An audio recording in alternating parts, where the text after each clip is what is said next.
திருப்பாடல்கள் 84 இறைவார்த்தை 7. அவர்கள் நடந்து செல்கையில் மேலும் மேலும் வலிமை பெறுகின்றார்கள்.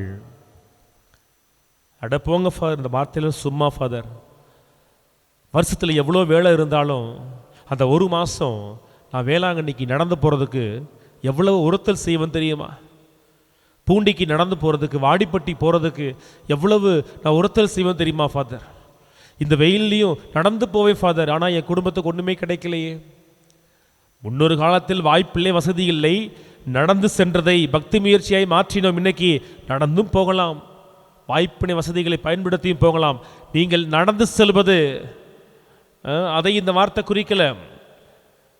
ஆண்டவருடைய இறை வார்த்தையின் ஒளியில் நடக்கிறோமா?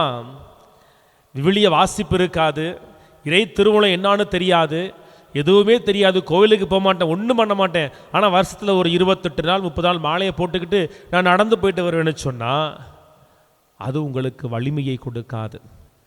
ஆண்டவர் வார்த்தையை அறிந்து அதன் வழியில் நீங்கள் மேலும் மேலும் நீங்கள் சந்திக்கிற துன்பங்கள், பிரச்சனைகள், சவால்களுக்கு மத்தியில் பாதை மாறாமல் நடக்கிற பொழுது அது உங்களுக்கான வலிமையை கொடுக்கும். இந்த உண்மையை உணராமல் இதை ஏற்க மறுத்து இதெல்லாம் தேவையில்லை, நான் நடந்து மட்டும்தான் போவேன்னு சொன்னால் நீங்கள் எடுத்து வைக்கிற ஒவ்வொரு அடியும் அவருடைய பாதங்களில் நீங்கள் ஆணிகளை எடுத்து கொண்டு தான் இருக்கிறீர்கள்.